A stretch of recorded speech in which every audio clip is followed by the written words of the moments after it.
Takk. Já, þetta ekki smá titill sem maður fær hérna. Já, bara verið hjartalega velkomin á þessa ráðstefnu. Mér finnst þetta alveg frábært framtak og þannig að ég þakka bara skipuleggjendum fyrir þetta. Út af því að ég heyri alltaf að það alltaf að tala meira og meira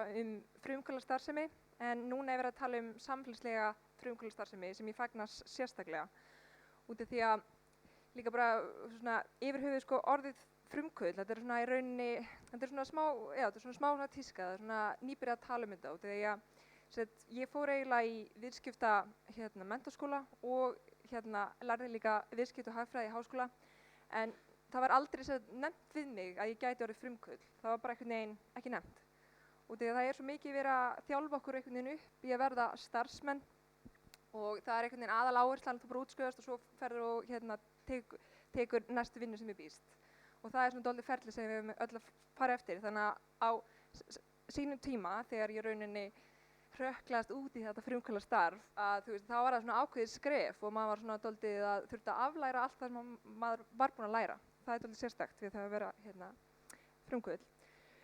Já, ég smá kynning á mér, ég búinn að vera í eigin rekstri bara síðan ég útskrifast á háskóla og búinn að koma víða við, gaf út borðspil sem heitir Heilaspunni, gerði iPhone app sem heitir Kynmins og heimildamynd sem heitir The Startup Kids og fjallar akkurat unga frumkvöðla. Og ég heyrði að ég fór fyrst að spá í samfélagslegri frumkvöðlastarfsemi, akkurat tengt í rauninni The Startup Kids myndinni. Og líka einnig að ég fór á ráðstefnu sem heitir One Young World og fyrir unga leiðtoga og ég fór fyrir Íslands hönd. Og þá í rauninni var verið að ræða þetta og þetta kannski komið hvað segjum við, 5-6 ár síðan og þá var það mjög nýtt fyrir mér og ég hafði ekkert mikið í rauninni spáð í þessu, en þarna var komið fólk alls staðar frá og var að ræða sín vandamál í sínu heimalandi og eitthvað sem í rauninni ég hef ekki þurft að horfa upp á daglega eða kljást sjálf við og hvernig væri best að leysa og þá var mikið verið að tala frumkvöðla í því samhengi og hvernig þeir geta nýst og það dálítið opnaði augu mín þessi ráðstefna og einnig líka því ég var að gera þessa mynd, The Startup Kids, að þá ferðuðumst við Bandaríkjunum og Evrópu og tókum viðtöl við mjög flotta frumkvöðla eins og stofnendur Vimeo, Dropbox og fleira og þetta var frábærir frumkvöðlar. En það var alltaf eitthvað sem fór smá í taugunum mér við í rauninni að spyrja fólk ákveðna spurninga út af því að ég spurði eiginlega alltaf af hverju ertu af þessu eða ertu með einhver ráð fyrir fólk sem vill vera frumkvöðlar og það var svo oft sérstaklega í Bandaríkjunum og þeir eru svo rosalega dramatískir að þeir sögðu alltaf já, ég er að þessu til að breyta heiminum og mér finnst þetta svo rosalega sterk setning þannig að mér finnst að það þurfa að vera dálítið mikið bak við þarna en þá oft þegar ég hugsa út í þú ert að gera frábæra hluti en þinn náttúrulega megin hvati er í rauninni að hámarka hagnað fyrirtækisins þíns eða koma sjálfum á framfæri eða svo framvegis og það bara allt gott og blessað, það er ekkert út af það að setja en þá finnst mér það samt að setja það í samhengi ég er að breyta heiminum kannski þegar þið voru ofta kannski bara breytaði alveg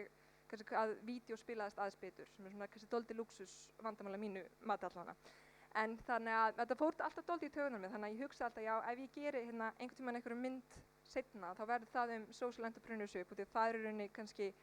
oft kannski hinar raunverulega stjörnur og það ætti að ýta þeim upp á hærra plan og akkurat Anna Gyða og svo hitti ég akkurat stelpu fyrir ekki svo lengu sem var þá akkurat að gera mynd þetta sem er mjög skemmtilegt og verður frumsýndu eftir og það verður gaman að sjá. Og kannski til að tala aðeins þetta, þið kannski væntanlega viti hvað þetta þýðir út af því eru stödd í dag í rauninni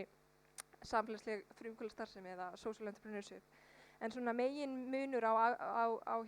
þessari frumkvöðlastarfsemi venjulegu og samfélagslega frumkvöðlastarfsemi er það kannski að frumkvöðlinn fer af stað og hann er með ótrúlega sér vandamál sem þarf að leysa og er með mikla orku, kraft og ástríðu fyrir hlutunum og kannski sem samfélagslegur frumkvöðl þá er kannski megin markmið það að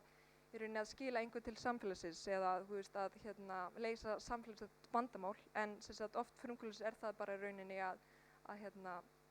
auka hagnað eða svo framvegis tengist oft fjármálum. En það líka má ekki útiloka það þó að í rauninni að fólk sé samfélagslegur frumkvöðl að það þarf ekkert endilega að vera það að að þú megir ekki búið til pening og því oft fer þetta saman og það er ákveðin hvati þar að baki. Þannig að til dæmis mörg fyrirtæki í Bandaríkjunum þeir í rauninni bara gefa ákveðna prósentu af öll sem þau selja eða sem sagt hagnast að og það sem sagt fer bara í einhverju samfélagsleg verkefni eða sjóði og það er allt gott að blessa og aðrir með styrki og allt svoleiðis. En þannig að það þarf ekki endilega non-profit en það er svo gaman með sko þessara frumkvöðla, þessar sem í rauninni það er nefnilega dálítið sérstakt sko frumkvöðlar geta leyst verkefni sem er ekki endilega leyst með því að kannski skipa saman einhverjar nefndir og bara ég peningur og leysa þetta vandamál. Út í að það er kannski einhver einstaklingur sem sér þetta vandamál, sem sér vandamál það er að leysa og hann er með svona ekstra orku sem er ekkert keypt eða það er ekki hægt að búa til endilega hóp eða fólk er ekki með ákveðna sérhæfingu. Þannig að það er svona dálítið það sem er svo mikilvægt að það kemur svo orku og kraftur, bara ég ætla að leysa þetta vandamál svo að allir hagnist og svo framvegis. Að það er sem sagt, það sem er svo mikilvægt að þetta komi svona innanfrá og frá frumkvöðlunni. Og til að mynda, ég las daginn að það var settur saman einhver hópur í Ítalíu, bara við ætlum að færa þennan hóp til Afríku og ég vil að þeir leysi þetta ákveðna samfélagslega vandamál og það á sem sagt auka atvinnu í landinu og skapa störf. Þessi hópur fer á stað og býr til eitthvað prógram og það stofnar einhverja verslanir og það fer af stað einhverja atvinna og það er byrjað að ráða fólk inn og allt svoleiðis og svo bara fellur þetta allt sjálft sig. Þetta skilar í rauninni engu til samfélagsins í heild út af því að í rauninni þá sköpust einhver fyrir störf en það er bara að vera að vinna við vitlausa hluti. Þannig þeir hugsaðu, við erum að gera eitthvað vitlaust. Auðvitað ættum við að láta frumkvöðla bara í landinu dálítið leysa þessi vandamál. Þeir þekkja náttúrulega best í rauninni hvað er það sem þarf að leysa og þeir þekkja markaðan betur heldur en við sem komum frá öðru landi. Þannig að þeir fóru aftur á stað, fengu sér nýjan styrk í verkefni og fóru á stað og í rauninni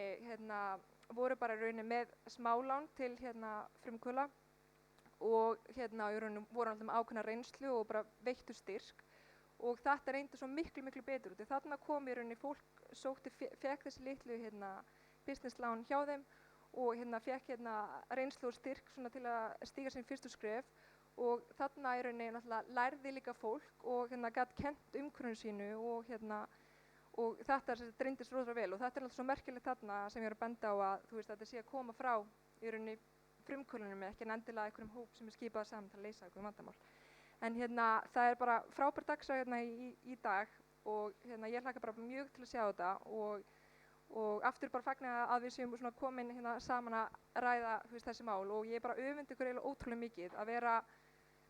á þessum unga aldri að fara að stað og svo ótrúlega mikið að tækifærum og ég sé bara núna einhvern veginn